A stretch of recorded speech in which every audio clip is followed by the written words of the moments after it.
Hello मेरे प्यारे students, कैसे हैं आप सब लोग। Welcome back to my channel Tuli's biology. तो आज मैं यहाँ पर लेके आई हूँ 2025 biology suggestion for class 10 CBSE. So students, you don't need to worry, क्योंकि आपका बायोलॉजी का सजेशन लेकर आपका मैम आ चुकी है। ठीक है, तो फिर सजेशन पे जाएंगे, लेकिन जाने से पहले कुछ बातें जो मैं हर रोज़ वीडियो में कहती हूँ वो फिर से दोहराऊंगी कि बच्चों, अगर आप लोगों को चैनल की वीडियोस अच्छे लग रहे हैं, अगर आपको फ़ायदा हो रहा है वीडियोस से, तो फिर आपको क्या करना है, आपको पता है आपको क्या करना है। You have to subscribe to my channel Tuli's biology, और ये वीडियोज़ को लाइक कर लिया करो और दोस्तों के साथ शेयर कर लिया करो जिनको इस सजेशन की ज़रूरत है। ठीक है ना। तो चलो हम लोग चलते हैं सजेशन पे। देखो बच्चों, I hope that already you are very much prepared. अभी तक तो प्रिपेयर हो जाना चाहिए, क्योंकि अभी बस कुछ ही दिन बाकी है। तो ये जो सजेशन है ना बच्चों, ये है आपका आखिरी तैयारी की एक स्टेप समझ लीजिए। ठीक है, सो दिस इज योर आखिरी प्रिपरेशन स्टेप। तो ये जो मैंने सजेशन बनाया ना, this is primarily based on your PYQs बच्चों, पीवाईक्यूज पे बेस्ड है। तो these all this questions are very very important. कभी कोई क्वेश्चन 2018 में आ रहा है, कोई 2020 में आ रहा है, कोई 14 में आ रहा है, तो these are very repeated questions. तो इसी बेसिस पे मैंने ये सजेशन बनाया, and I am pretty sure कि यहाँ से आपको 70 to 80% क्वेश्चंस आएंगे ही आएंगे। तो आप क्या करना है, आपको एक कॉपी निकालनी है, एक पेन निकालनी है, और फट से सजेशन को कॉपी कर लेना है कि जो मैं बताने वाली हूँ अभी। ठीक है, क्योंकि बच्चों इनको अगर करके जाओगे ना, तो मेरी एश्योरिटी है कि आपको 80% यहाँ से कॉमन आएंगे ही आएंगे बेटा। ठीक है ना। तो तैयार हो आप लोग, शुरू करें आज का क्लास। चलो फिर शुरू करते हैं। तो चलिए बच्चों, शुरू करते हैं हमारा सीबीएसई 2025 बायोलॉजी सजेशन। तो देखिए बच्चों, हमारा पहला क्वेश्चन है, टेंड्रिल्स एनसर्कल और coil around the object in contact with it, justify. तो आप लोगों को इसका एक्सप्लेनेशन या फिर रीजन देना पड़ेगा। मार्क्स के अकॉर्डिंग लिखना बच्चों, अगर 1 मार्क है तो फिर 1 पॉइंट, अगर 2 मार्क्स है तो फिर 2 पॉइंट्स। और मेरी सलाह यही है कि आप पॉइंट्स करके लिखे rather than making it paragraph, points करके लिखे। ठीक है ना। तो टेंड्रिल्स एनसर्कल और coil around the object in contact with it, justify, ये है हमारा पहला क्वेश्चन। चलिए दूसरे क्वेश्चन पे चलते हैं। क्वेश्चन है, why the leaflets of mimosa pudica droops down on touching. क्यों माइमोसा पुडिका के जब लीफलेट्स को हम लोग हाथ देते हैं तो फिर वो क्यों ड्रूप्स डाउन हो जाता है। तो इसका आंसर आप लोगों को लिखना पड़ेगा। ये बहुत ही इजी सा सवाल है। तो ये सारे जो क्वेश्चन है बहुत ही इंपॉर्टेंट है। So this is one of the important question. चलिए थर्ड पे चलते हैं। क्वेश्चन है अपना, why the plant grow towards light. इसका ऑल्टरनेटिव क्वेश्चन एक और है, that is state the role of auxin in phototropic movement. बच्चों ऑक्सिन का फंक्शन बहुत ही इंपॉर्टेंट है, ऑक्सिन का फंक्शन बहुत इंपॉर्टेंट है। ना सिर्फ ऑक्सिन, ऑक्सिन, जिब्रेलिन, साइटोकाइनिन, इन तीनों का फंक्शन बहुत इंपॉर्टेंट है। डायरेक्ट क्वेश्चन भी आ सकता है कि भाई state the role of auxin, state the role of gibberellin, या फिर इसको घुमा फिरा के भी पूछा जा सकता है। जैसे कि ये पहला वाला क्वेश्चन था, why the plant grows towards light. तो इसमें आपको क्या है, ऑक्सिन की रोल ही बतानी है। तो मेरा क्या मतलब है कि आप लोगों का फंक्शंस बहुत अच्छे से आना चाहिए। और ये जो मैं क्वेश्चंस दे रही हूँ ना, ये आप लोग कॉपी में जॉट डाउन करके रखो, क्योंकि इसमें फायदा आपका ही है। चलिए फिर चलते हैं फोर्थ क्वेश्चन पे। सो हमारा नेक्स्ट क्वेश्चन क्या है, what is the sequence of steps in photosynthesis. मतलब फोटोसिंथेसिस जो प्रोसेस है, उनकी सारी स्टेप्स आपको 1 2 3 4 करके लिखनी पड़ेगी। और उसके साथ वाला क्वेश्चन क्या है, पार्ट क्वेश्चन क्या है, how is it different in desert plants and those in temperate region. मतलब कि ये जो फोटोसिंथेसिस है, ये कैसे डेजर्ट प्लांट पे और टेम्परेट रीजन में प्लांट में कैसे अलग अलग है, ये आपको लिखना पड़ेगा। मतलब काइंड ऑफ डिफरेंशिएट। ठीक है, स्टेप्स लिखना पड़ेगा फोटोसिंथेसिस का, और डेजर्ट प्लांट और टेम्परेट रीजन के प्लांट के फोटोसिंथेसिस के भी डिफरेंस लिखना पड़ेंगे। ठीक है। और एक चीज, अगर आप लोगों को ये लग रहा है कि भाई ये आंसर्स तो बहुत ही टफ लग रहा है कि हमसे नहीं हो पाएगा, तो फिर निराश मत होइएगा। आप लोगों को क्या काम है, सिर्फ और सिर्फ मुझे इन्फॉर्म करना। ठीक है, आप सिर्फ मुझे एक बार इन्फॉर्म कर दीजिएगा, मैं आप लोगों के लिए आंसर्स की एक वीडियो बना दूंगी, और वो वीडियो मैं अपने चैनल पे डाल दूंगी। आपको सिर्फ वो वीडियो देखना है और आंसर्स रट लेना है या फिर लिख लेना है। ठीक है, लेकिन पहले आप कोशिश करो, खुद कोशिश करो, उसके बाद अगर ना हो पाए तो फिर मुझे बताना। ठीक है ना। मुझे कहाँ पर बताओगे ये भी आप लोगों को पता है, मेरे चैनल के इस वीडियो पे जो कमेंट सेक्शन है वहां पर बता सकते हो, या फिर मुझे फॉलो भी कर सकते हो मेरे फेसबुक पेज या फिर इंस्टा पे, ठीक है। तो फिर देर मत कीजिएगा, जल्दी से क्वेश्चन जॉट डाउन कीजिए, और अगर कोई प्रॉब्लम हो तो फिर मुझे बताइए। चलिए नेक्स्ट क्वेश्चन पे चलते हैं। अपना नेक्स्ट क्वेश्चन क्या है, what is the fate of glucose molecule in. बच्चों फेट का मतलब क्या है, भाग्य, अपनी किस्मत। तो ग्लूकोज मॉलिक्यूल की किस्मत क्या है, what is the fate of glucose molecule in. Number 1 anaerobic respiration in yeast and lactobacillus bacteria. मतलब ईस्ट और लैक्टोबैसिलस बैक्टीरिया में जो एनारोबिक रेस्पिरेशन होता है वहां पर ग्लूकोज के साथ क्या होता है। दूसरा वाला aerobic respiration in human cells, मतलब हमारे अंदर जो एरोबिक रेस्पिरेशन होता है उसमें ग्लूकोज का क्या हाल होता है। और तीसरा वाला क्वेश्चन क्या है, right the chemical equation for each type. भाई इन दोनों की मतलब एनारोबिक और एरोबिक दोनों रेस्पिरेशन की केमिकल इक्वेशन आप लोगों को लिखना है। चलिए नेक्स्ट क्वेश्चन देख लेते हैं। Define excretion, name the basic filtration unit present in the kidney. मतलब आप लोगों को एक्सक्रीशन का डेफिनेशन देना है और जो बेसिक फिल्ट्रेशन यूनिट है किडनी में जो मौजूद है उसका नाम लेना है, that is nephron. Next question क्या है, draw the excretory system in human beings. Excretory system का डायग्राम ड्रॉ करना है। Label the following organs of excretory system which perform the following function. तो कौन सी लेबलिंग करनी है, जो चीज यूरिन फॉर्म करती है, देखो फॉर्म्स यूरिन, ठीक है।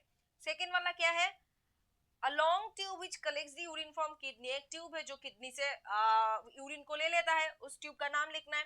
तीसरा वाला क्या है, store urine until it is passed out, एक और ऑर्गन है जो कि यूरिन को स्टोर करके रखता है, तो उसका भी नाम लिखना है। तो ये बहुत ही इजी सवाल है बच्चों। एक और चीज मैं बोल दे रही हूँ कि बच्चे हमेशा ऐसे सोचते हैं कि भाई डायग्राम मतलब बहुत अच्छे से करना पड़ेगा वरना मार्क्स वगैरह नहीं मिलेंगे। नहीं बच्चों, ऐसा नहीं होता है। आपको खुद को पाब्लो पिकासो या फिर लियोनार्डो दा विंची प्रूफ करने की कोई जरूरत नहीं है। सिर्फ थोड़ी बहुत अच्छी ड्राइंग कर लेना, मतलब जो स्ट्रक्चर है वही स्ट्रक्चर ड्रॉ करना। ऐसा नहीं कि नेफ्रॉन ड्रॉ करने की बजाय तुम लोग न्यूरॉन ड्रॉ कर दो या फिर ऐसा नेफ्रॉन ड्रॉ कर दो कि टीचर खुद बेहोश हो जाए, वैसा वाला डायग्राम मत करना। पर हाँ, थोड़ा बहुत अगर सही भी होता है ना, स्ट्रक्चर थोड़ा बहुत सही होना चाहिए, आउटलाइन सही होना चाहिए, ठीक है, और लेबलिंग सही होनी चाहिए। ये नहीं कि तुम्हें बिल्कुल प्रूव करना है कि तुम बहुत बड़े पेंटर हो, बहुत बड़े आर्टिस्ट हो, ऐसा नहीं है बच्चों। बस थोड़ी बहुत साइंटिफिकली वो स्ट्रक्चर सही होनी चाहिए बस, और लेबलिंग सही होनी चाहिए बस। नेक्स्ट वाला क्या है, describe the mechanism of gaseous exchange in tissues and lungs। तो mechanism of gaseous exchange आपको लिखना पड़ेगा between tissues and lungs। और क्वेश्चन क्या है, how is oxygen and carbon dioxide transported in human beings. भाई ये ऑल्टरनेटिव क्वेश्चन है, मतलब ये वाला भी आएगा या फिर डिस्क्राइब द मैकेनिज्म भी आ सकता है, लेकिन दोनों का आंसर सेम रहेगा।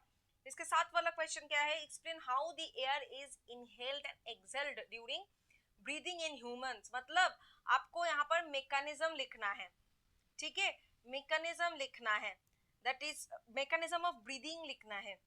यहाँ पर पहला वाला क्वेश्चन क्या था, gaseous exchange in lungs and tissues, लेकिन ये जो मतलब साथ वाला जो क्वेश्चन है ना, ये है कि भाई आपको मैकेनिज्म ऑफ ब्रीदिंग लिखना है, ठीक है। तो क्वेश्चन समझ के आंसर कीजिएगा वरना गलत हो जाएगा, ठीक है ना। एक और चीज है मेरे प्यारे बच्चों, दैट इज ये जो मैंने जो क्वेश्चंस दिए ना, ये सारे पीवाईक्यूज है और सारे इंपॉर्टेंट है।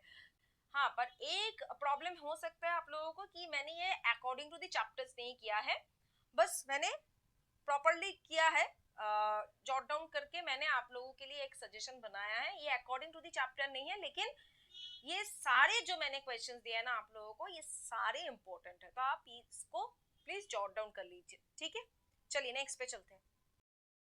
वाला क्वेश्चन ये है कि हमें एक न्यूरॉन ड्रॉ करना पड़ेगा, draw a structure of neuron, और उसके कुछ पार्ट्स लेबल करने पड़ेंगे। कौन से पार्ट्स है भाई, न्यूक्लियस है, डेंड्राइट है, सेल बॉडी और एक्सोन है। बहुत ही इजी सवाल है, कोई प्रॉब्लम नहीं है। तो या मुझे पता है, मुझे यकीन है कि आप लोग झट से कर लोगे।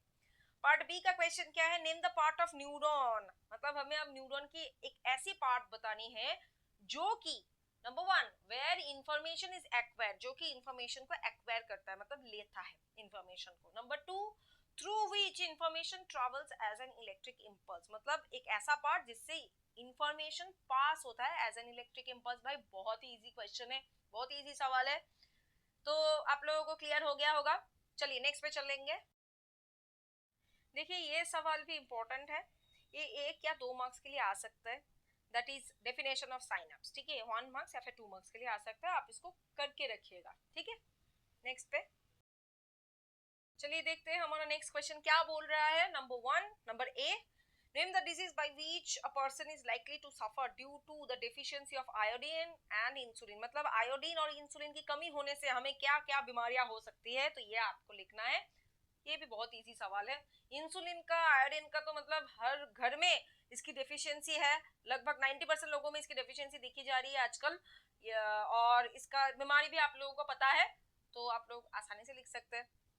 नंबर 2, हाय हाय मैंने तो दोनों का ही नंबर ए कर दिया, चलो कोई बात नहीं, आप लोग बी कर लेना, ठीक है। पहला है ए और दूसरा है बी, आप लोग बी कर देना, मेरी तरह आप लोग भी ए मत कर दीजिएगा। चलो नंबर बी देखते हैं। How the timing of secretion and amount of hormone secretion are regulated in human system, explain with example. बहुत ही इंपॉर्टेंट क्वेश्चन है। टाइमिंग ऑफ सिक्रीशन और amount of secretion in human body, how is it regulated, ये बहुत ही important question है और ये कई बार आ चुका है बच्चों, ठीक है। आपको ये एग्जांपल के थ्रू एक्सप्लेन करना है। अगर आंसर्स नहीं आ रहे हैं तो फिर मुझे इन्फॉर्म करना मत भूलना, है ना, बात दिमाग में। कमेंट्स पे इन्फॉर्म कर सकते हो या फिर मुझे फेसबुक पेज पे या फिर मेरी इंस्टा पे, ठीक है ना, याद रखना। चलो नेक्स्ट पे चलेंगे। तो भाई क्या बोल रही है हमारी next question. Name the hormone secreted by the following endocrine glands and specific the function of each. मतलब आप लोगों को हार्मोन्स के नाम लिखने हैं इन सारे ग्लैंड्स की, और उसके साथ साथ उनकी फंक्शंस लिखनी है। भाई ग्लैंड्स क्या है, thyroid very easy and very important, pituitary very important, pancreas, भाई तीनों ही इंपॉर्टेंट है। इनका सिक्रीशन लिखना है, मतलब ये कौन से हार्मोन सिक्रीट कर रहे हैं और उनका फंक्शंस क्या है, ठीक है ना, हार्मोन्स के फंक्शंस लिखने हैं, ठीक है। क्लियर हो गया, चलो नेक्स्ट पे चलेंगे। तो हमारा नेक्स्ट क्वेश्चन है फीमेल रिप्रोडक्टिव सिस्टम के ऊपर, ठीक है। देखो male reproductive system is also very important, लेकिन female reproductive system is very very important for this year, ठीक है। तो यहाँ पर एक डायग्राम दिया हुआ है, हाय हाय मैंने तो एक बार फिर से एक गलती कर दी। ये जो ओविडक्ट है ना बच्चों, यहाँ पर है लेबलिंग 1, जो कि 1 कट गया है। मैंने इतने अच्छे से इसको क्रॉप किया है कि ये कट गया, ठीक है।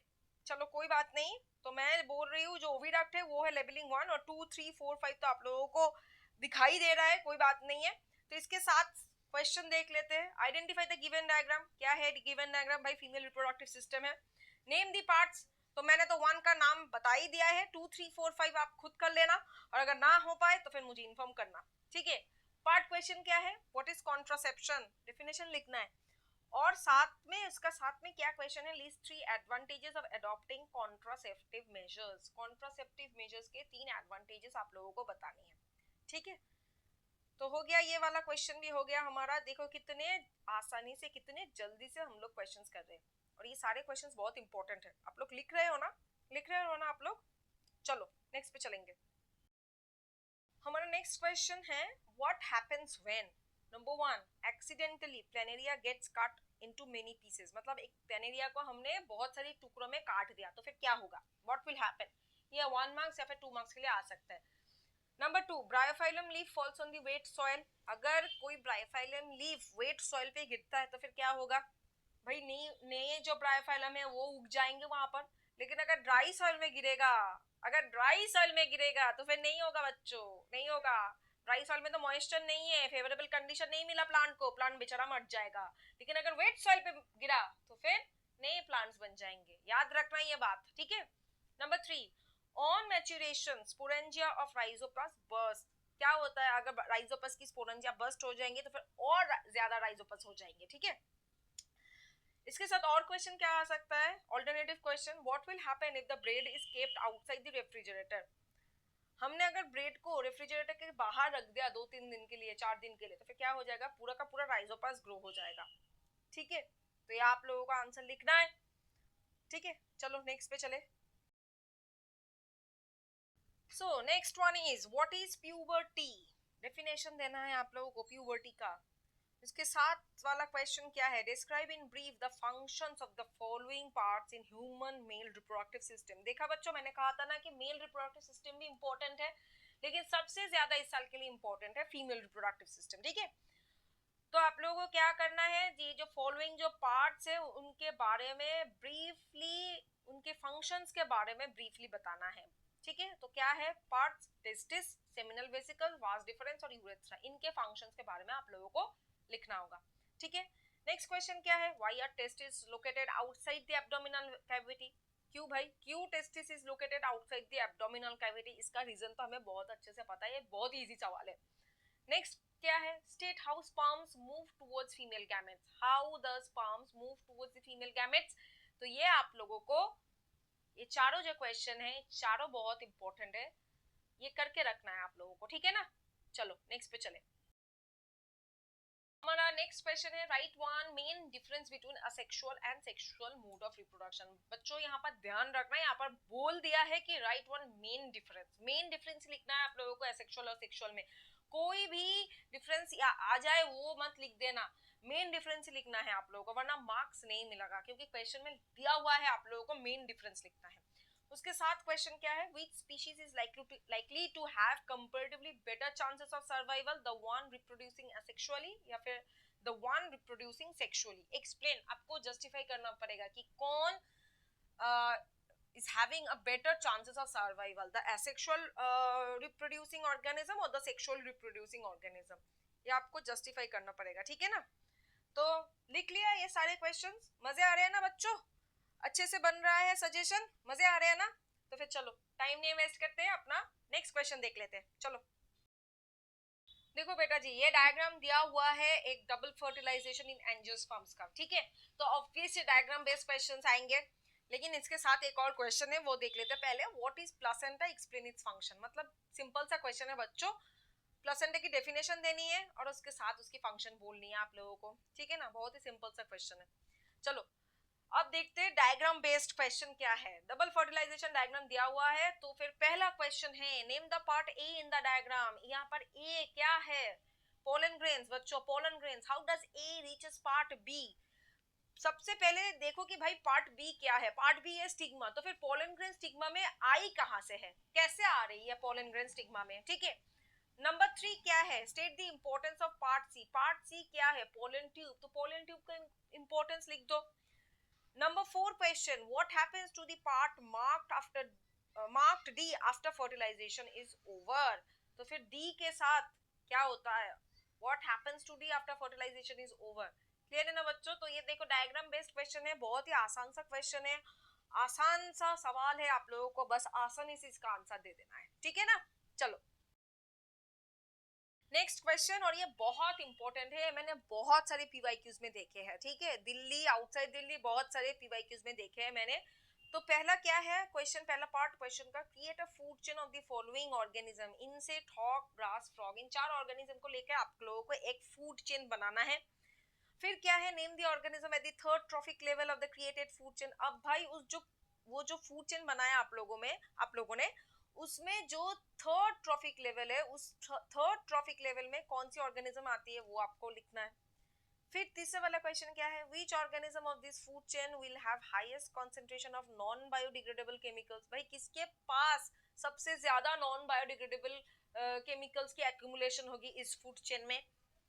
Name the phenomena associated with it. So ये जो accumulation of non degradable substances increases with the trophic level, इस फेनोमेना को हम लोग क्या बोलते हैं बच्चों, ठीक है, वो आप लोगों को लिखना होगा। तो एक बार आप लोग मुझे इस कमेंट सेक्शन पे बताइए कि हम लोग इस फेनोमेना को क्या बोलते हैं, क्या नाम है इसका, ठीक है। चलो नेक्स्ट पार्ट क्वेश्चन देख लेते हैं। If 10,000 joule of energy is available to frogs, how much energy will be available to snakes in this food chain. अगर फ्रॉग को अच्छे से पढ़ना क्वेश्चन को, अगर फ्रॉग को 10,000 जूल ऑफ एनर्जी मिल रहा है तो फिर भाई स्नेक को कितना मिलेगा, ये आंसर भी मुझे कमेंट बॉक्स में बताओ, ठीक है। तो फिर तुम लोग कौन से आंसर बताओगे मुझे, the phenomena associated with the accumulation of non biodegradable chemicals in the trophic level, and this one if 10,000 joule of energy is available to frog, तो फिर स्नेक को कितना मिलेगा। तो इन दोनों के आंसर्स मुझे कमेंट सेक्शन में बताओ, ठीक है। चलो नेक्स्ट पे चलो।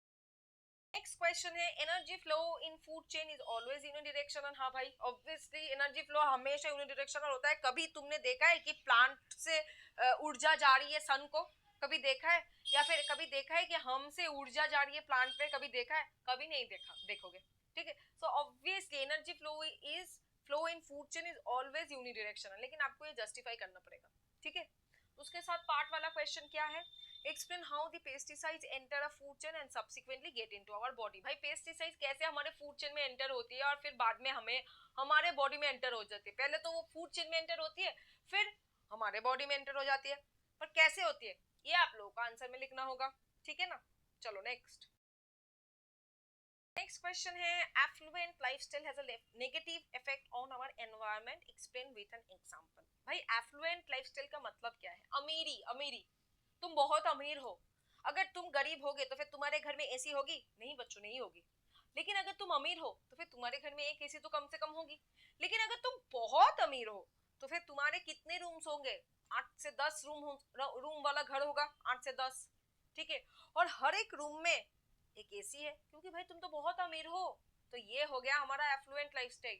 अब देखो अगर कोई एसी नहीं है तो फिर एनवायरनमेंट में नेगेटिव इफेक्ट पड़ने की कोई बात ही नहीं है। लेकिन अगर एक है एसी तो फिर थोड़ी बहुत नेगेटिव इफेक्ट पड़ रही है। लेकिन अगर तुम्हारे घर में 8-10 एसी है तो फिर तुम सोचो तुम एनवायरमेंटल पोल्यूशन में कितना कंट्रीब्यूट कर रहे हो, है ना। सब अमीरी की प्रॉब्लम है बच्चों, अमीरी की, ठीक है। तो देखो एफ्लुएंट लाइफस्टाइल होने की ये एक नेगेटिव इफेक्ट, तुम जितना अमीर होगे तुम्हारी लाइफस्टाइल उतनी लैविश होगी, और उतनी लैविश लाइफस्टाइल के लिए तुम एक्चुअली में एनवायरनमेंट को इफेक्ट कर रहे हो। तो एनवायरनमेंट पे हमारी एफ्लुएंट लाइफस्टाइल की एक नेगेटिव होती है, इफेक्ट होती है। तो ये आप लोगों को एक एग्जांपल के जरिए एक्सप्लेन करना है। इसका ऑल्टरनेटिव क्वेश्चन क्या आ सकता है, और question, write one negative effect on the environment of affluent lifestyle of few persons of a society। मतलब ये डायरेक्ट फ्लैट क्वेश्चन हो गया कि भाई हमने डायरेक्टली पूछ लिया कि एक नेगेटिव इफेक्ट बताओ एफ्लुएंट लाइफस्टाइल की सोसाइटी पर, ठीक है। चलो नेक्स्ट पे चले। तो नेक्स्ट क्वेश्चन क्या है, with the help of an example justify the following statement, a trait may be inherited but not be expressed. भाई इनहेरिट तो हो गया मम्मी पापा से, लेकिन खुद को एक्सप्रेस नहीं कर पा रहा है, मतलब कैसा ट्रेट है भाई, रिसेसिव ट्रेट है। आप लोगों को इसको एग्जांपल के जरिए एक्सप्लेन करना है, मैं नहीं बताऊंगी कैसे, अपना दिमाग लगाओ। अब इसका ऑल्टरनेटिव क्वेश्चन क्या है, it is possible that a trait is inherited but not be expressed. हो सकता है, हाँ भाई हो सकता है, रिसेसिव ट्रेट ही तो है, इनहेरिट होता है लेकिन एक्सप्रेस नहीं होता है, कैसे, एग्जाम्पल के जरिए एक्सप्लेन करो। अगर नहीं आता है फिर मैं कहूंगी, लेकिन सबसे पहले मैं नहीं बोलूंगी, सबसे पहले आप खुद कोशिश करो। अगर नहीं हो रहा है तो फिर मैं तो हूं ना आप लोगों के लिए।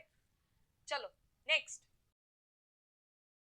सो नेक्स्ट क्वेश्चन है sex determination of a child के ऊपर। देखो बच्चों डायरेक्ट क्वेश्चन बहुत कम आता है, लेकिन इनडायरेक्ट क्वेश्चन ज्यादा आते हैं, तो हमें इनडायरेक्ट क्वेश्चन आने चाहिए, ठीक है। तो देख लेते हैं, it is a matter of chance whether a couple will have a male और फीमेल चाइल्ड, जस्टिफाई। भाई सेक्स डिटर्मिनेशन के प्रोसेस के जरिए आप लोगों को इसको एक्सप्लेन करना पड़ेगा। और क्वेश्चन क्या है, the sex of a newborn child is a matter of chance and none of the parents may be considered responsible for it. आप लोगों को ऐसा लगता है क्या कि कोई भी किसी भी पेरेंट्स का कोई हाथ नहीं होता है to determine the sex of a child? आप लोगों को लगता है किसका हाथ है, मम्मी का या फिर पापा का? तो फिर वो चीज आप लोगों को जस्टिफाई करना पड़ेगा कि यहाँ पर बताया गया कि none of the parent is responsible. भाई क्या ये बात सच है? अगर है तो फिर क्यों, अगर नहीं है तो भी क्यों, ठीक है। उसके साथ और वाला क्वेश्चन क्या है, with the help of a flow chart explain in brief how the sex of a newborn is genetically determined in human beings. भाई यहाँ पर तो स्ट्रेट कट पूछ लिया है कि भाई बताओ कि how the sex of a newborn is being determined, ठीक है। यहाँ पर तो स्ट्रेट कट ही पूछ दिया। Which of the two parents is responsible for the determination of the sex in a child?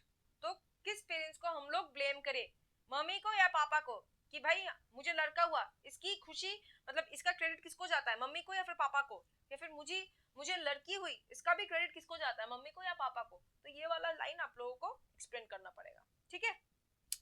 चलो ये वाला भी डन हो गया। देखो कितने आसानी से कितने जल्दी से हम लोग इतने सारे क्वेश्चंस कर रहे हैं, ठीक है। आप लोग बस लिखते जाइए, ठीक है, लिखते जाइए आप लोग, ये सारे क्वेश्चंस बहुत इंपॉर्टेंट है बच्चों। चलो नेक्स्ट पे चले। और नेक्स्ट क्वेश्चन क्या है कि distinguish between acquired and inherited traits in tabular form, giving one example for each. मतलब सिर्फ और सिर्फ आपको एक्वायर्ड और इनहेरिटेड ट्रेट्स की डिफरेंस लिखनी पड़ेगी with one example। इसके साथ ऑल्टरनेटिव क्वेश्चन क्या है, with the help of two suitable examples, मतलब दो एग्जांपल्स देने होंगे। why certain experiences or traits earned by people during their lifetime are not passed on to their next generation? क्यों पास नहीं होता भाई? Why? You have to explain it with 2 examples. When such traits can be passed on? कब ये traits, ज्यादातर तो generally ये traits pass on नहीं होते, लेकिन कब पास ऑन होते? When such traits can be passed on, कब पास होते? और इन traits को हम लोग क्या बोलते हैं? What are such traits called? Alternative question क्या है? An individual cannot pass on to its progeny the experiences of its lifetime. Justify with an example. An individual जिसने अपनी लाइफ टाइम में बहुत सारी एक्सपीरियंसेस की है, वो सारी एक्सपीरियंसेस वो खुद की लाइफ टाइम तक ही सीमित रहेगी, वो अपने बच्चों को वो एक्सपीरियंसेस नहीं दे पाएंगे। ये क्यों होता है? तो फिर आपको ये भी एक एग्जांपल के जरिए एक्सप्लेन करना पड़ेगा। आया बात समझ में? चलो नेक्स्ट देखते हैं। नेक्स्ट क्वेश्चन है हमारा, how do Mendel's experiment show that number 1 trait may be dominant और रिसेसिव। भाई मेंडल के एक्सपेरिमेंट के जरिए से हमें ये एक्सप्लेन करना होगा कि ट्रेट कैन बी डोमिनेंट और रिसेसिव। दूसरा पॉइंट क्या है? Inheritance of two traits is independent of each other. दूसरा पॉइंट ये है, दूसरा क्वेश्चन ये है कि inheritance of two traits can be independent of each other. तो ये क्वेश्चन आपको एग्जांपल के जरिए या फिर क्रॉस के जरिए आपको एक्सप्लेन करना पड़ेगा। ठीक है, तो ये हो गया हमारा लास्ट क्वेश्चन और इसी के साथ होता है हमारा 2025 बायोलॉजी का सजेशन समाप्त। देखिए कितना आसानी से हमने क्वेश्चंस कर लिए।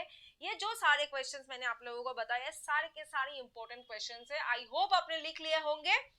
अगर नहीं लिखा है तो फिर भाई वीडियो को दोबारा से देख के लिख लीजिए। ठीक है, तो ये इसके साथ हो जाता है हमारा सजेशन समाप्त। तो देखिए बच्चों, हो गया हमारा यहाँ पर सजेशन खत्म, समाप्त, दी एंड हो गया बच्चों सजेशन का। तो देखिए हमने कितनी जल्दी से कितने कम क्वेश्चंस में अपना सजेशन खत्म कर लिया है। बहुत आसान था ना? लेकिन बच्चों ये सारे क्वेश्चंस बहुत इंपॉर्टेंट है। आपने लिख लिया ना? वेरी गुड बच्चों, वेरी गुड। तो फिर चलो, फिर all the very best for your exam. अच्छे करना अपने बोर्ड्स पे, स्टे फोकस्ड बच्चों, शांत रहना, काम रहना, नर्वस मत होना, कुछ नहीं है एग्जाम। ठीक है, अपने अच्छे से तैयारी कर ली है, अच्छे से हमारा सजेशन भी हो गया है, कुछ नहीं होगा, सब अच्छा ही होगा, कुछ बुरा नहीं होगा। ठीक है ना? तो stay positive, stay focused and obviously stay healthy, क्योंकि अगर हेल्थ पे इशू आ गई तो फिर एग्जाम तो गया। तो फिर obviously you have to be stay healthy, stay focused.